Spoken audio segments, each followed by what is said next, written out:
Hello guys, welcome back to the channel. In this today's tutorial, I'm going to show you how you can delete chat on Google Chat.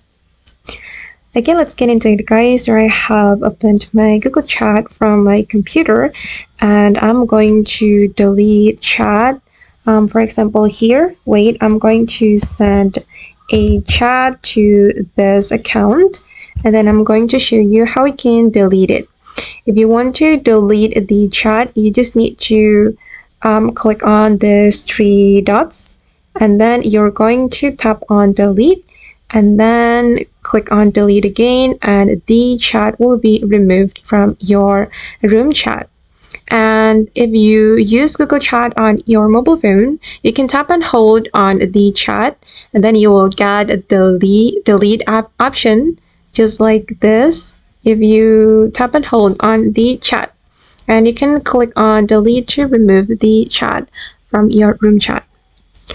Okay guys, and that's all the way to delete chat on Google Chat. I hope this video will be useful for you. Thank you so much for watching and see you in the next video guys.